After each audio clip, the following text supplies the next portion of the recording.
उन्होंने बहिष्कार कर दिया, हम उनके वोट का बहिष्कार करेंगे। हम अपने समाज से कहेंगे कि आप इन सवर्णों को कतई वोट मत दो। जब तक बाबा साहब के वंशज जिंदा हैं बहुजन समाज में, वो तो 15% लोग हैं, 85% लोग जब तक बहुजन समाज के लोग जिंदा है, जब तक भीम आर्मी आज़ाद समाज पार्टी जिंदा है, तब तक बाबा साहब के अस्तित्व को कोई खत्म करने वाला व्यक्ति पैदा नहीं हुआ है, ना हो सकेगा। इस अगर इनको सम्मान देना बंद कर दो तो इनकी सामाजिक मौत हो जाएगी। इनके मंदिरों में चढ़ावा बंद कर दो तो इनकी धार्मिक मौत हो जाएगी। इनको मतदान देना बंद कर दो तो इनकी राजनीतिक मौत हो जाएगी। और बहुजन समाज को पूरे आंकड़े आते हैं, मान्यवर कांसीराम साहब के चेला हैं। नमस्कार, मैं हूं आपके साथ योगेंद्र और आप देखना शुरू कर चुके हैं डेली न्यूज इंडेक्स को। इस समय देश में दो विचारधाराएं आमने सामने हैं। एक विचारधारा वो है जो ऊंच नीच छुआछूत को बढ़ावा देती है, और एक विचारधारा वो है जो सभी को समानता का दर्जा देती है। मैं बात कर रहा हूं अम्बेडकरवादी विचारधारा और मनुवादी विचारधारा।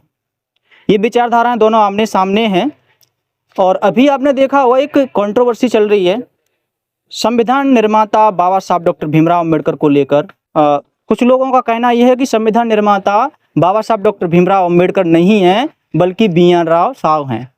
तो इसी मुद्दे को लेकर के हम बातचीत करेंगे, और हमारे साथ भीम आर्मी और आज़ाद समाज पार्टी के कुछ कार्यकर्ता पदाधिकारीगण हैं। सर, देश में एक कंट्रोवर्सी चल रही है इस समय संविधान निर्माता बाबा साहब डॉक्टर भीमराव अम्बेडकर को लेकर। कुछ लोग कह रहे हैं कि इनका योगदान संविधान निर्माण में है ही नहीं कुछ, है ना। और वो इनकी जगह पर BN राव को बता रहे हैं कि जो संविधान का जो निर्माण किया था वो सर BN राव ने किया था। क्या कुछ कहना चाहिए? पूरा देश जानता है कि संविधान निर्माता डॉक्टर भीमराव बाबा साहब अम्बेडकर हैं, और BN राव तो जब जो ड्राफ्टिंग कमेटी बनी थी उसमें BN राव तो थे ही नहीं पहली बात तो, और बाबा साहब अम्बेडकर ही बने थे। तो बाबा साहब अम्बेडकर ने ही संविधान लिखा है, वो तो पूरा देश जानता है। और बाबा साहब एक इतना बड़ा चेहरा है कि बाबा साहब की जब मृत्यु हुई थी, जब 169 देशों ने अपना झंडा नीचे कर लिया था, तो बाबा साहब खुद जानते हो बाबा साहब कितना बड़ा नाम है। बाबा साहब डॉक्टर भीमराव अम्बेडकर के अस्तित्व को ही खत्म करना चाहते हैं। वो लोग नारे लगा रहे हैं कि हम बाबा साहब के अस्तित्व को खत्म कर देंगे, क्योंकि अम्बेडकरवादी जो विचारधारा है वो हिंदू धर्म के खिलाफ है, ऐसा कहना है उनका। जब तक बाबा साहब के वंशज जिंदा हैं बहुजन समाज में, वो तो 15% लोग हैं, 85% लोग जब तक बहुजन समाज के लोग जिंदा है, जब तक भीम आर्मी आज़ाद समाज पार्टी जिंदा है, तब तक बाबा साहब के अस्तित्व को कोई खत्म करने वाला व्यक्ति पैदा नहीं हुआ है, ना हो सकेगा। इस मैं रामबाबू सिंह परिहार, आज़ाद समाज पार्टी मध्य प्रदेश का सचिव हूँ और मुरैना जिले का प्रभारी हूँ। वकील साहब हैं, उनका कहना यह है कि हम बाबा साहब डॉक्टर भीमराव अम्बेडकर का अस्तित्व ही खत्म कर देंगे। अभी उनका बयान आया है। इनका नाम है अनिल मिश्रा। अब देखो भाई, कहने को तो कोई भी कुछ भी कह सकता है, लेकिन उसको शायद ये पता नहीं उस अनिल मिश्रा को कि बाबा साहब के बच्चे इस देश में इतनी बड़ी तादाद में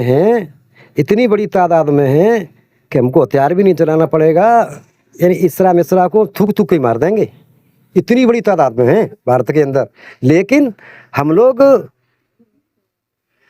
बुद्ध को मानने वाले लोग हैं, हम हिंसा में कतई भरोसा नहीं करते, क्योंकि हमारे बाबा साहब ने संविधान बना दिया, किसी को कभी कोई गाली नहीं दी थी।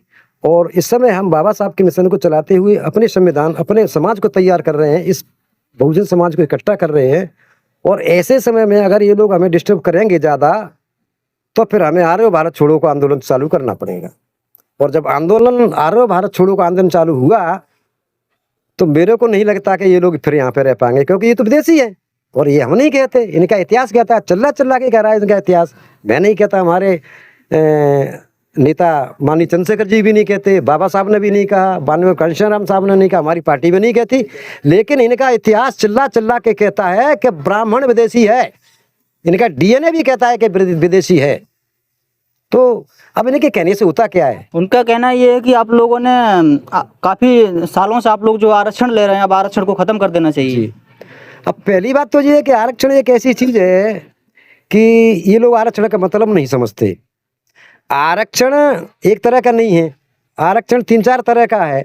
और जो आरक्षण किस भावना पे दिया गया था, आरक्षण जो है एक रिप्रेजेंटेशन होता है कि भाई हमारा समाज इतना विशाल समाज है और उसका रिप्रेजेंट होना चाहिए।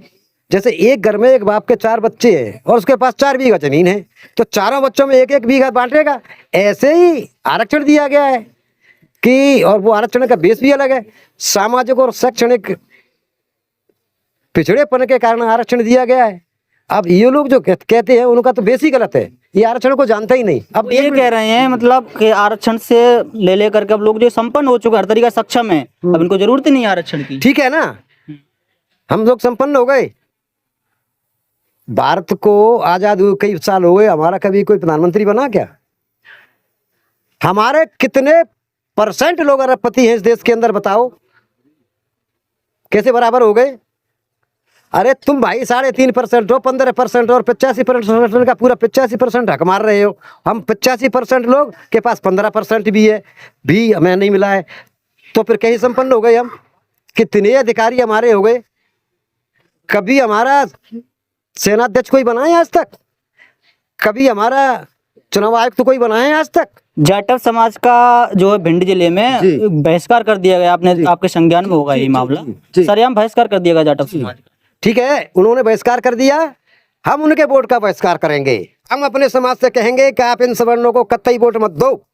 फिर ये कहाँ जाएंगे? इनके पास तो 15% वोट है, फिर ये कहाँ जाएंगे?